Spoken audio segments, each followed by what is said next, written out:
तो निर्ग्रंथ का स्वरूप क्या है, उसका जो है परिभाषा, उसका लक्षण क्या है, तो इसके लिए यहाँ पर ग्रंथ में बताया जा रहा है।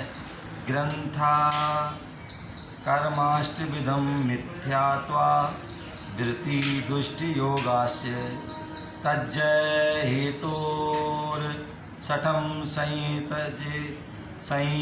ते यासा निर्ग्रंथा। बोले निर्ग्रंथ कौन है? बोले जो 8 प्रकार के कर्म, मिथ्यात, अवृत्ति, अशुभ योग, ये सब ग्रंथ हैं। उन्हें जीतने के लिए जो कपट रहित होकर विधि पूर्वक प्रयत्न करता है वही निर्ग्रंथ है।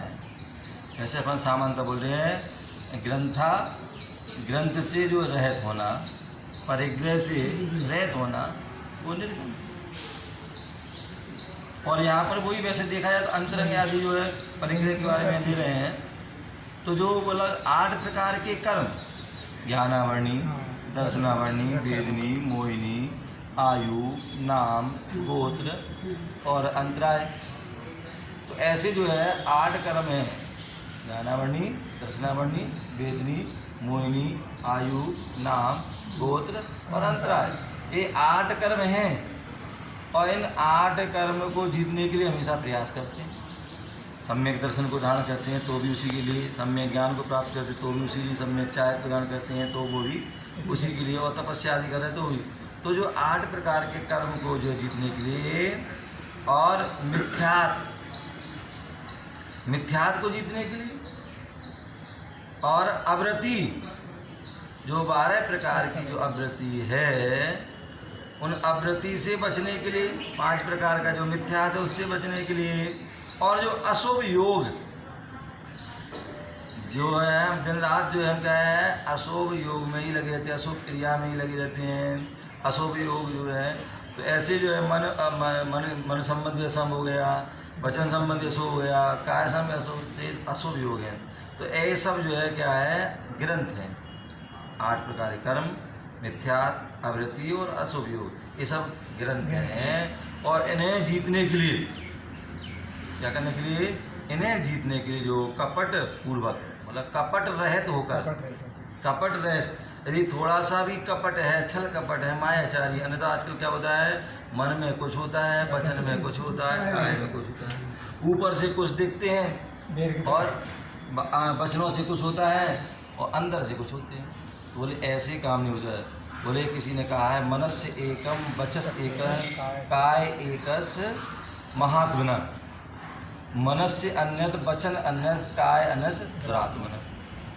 बोले जिसके मन में, वचन में और काय में एक है वो तो जो है महात्मना है, और जिसका मन अलग है, वचन अलग है और काय अलग है, वो क्या है?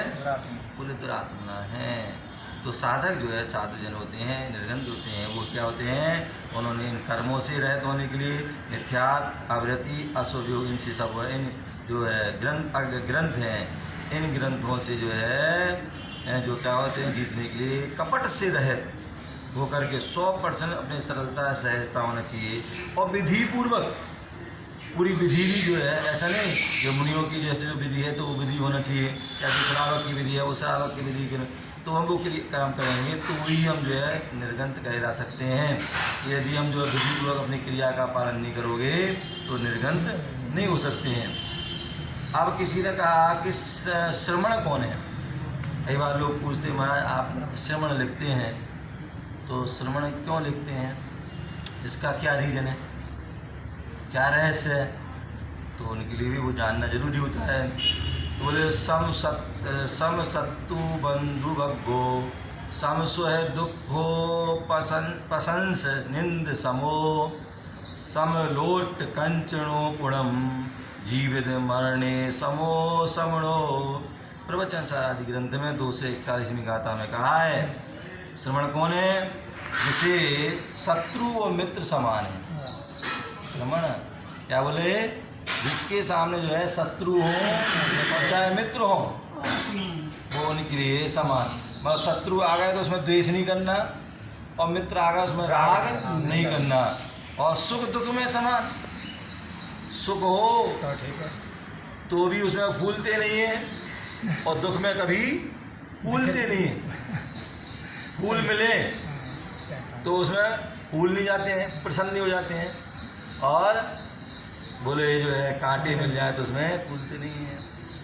तो इसलिए सुख में भी समता भाव रखते हैं, और जो है दुख में भी समान भाव।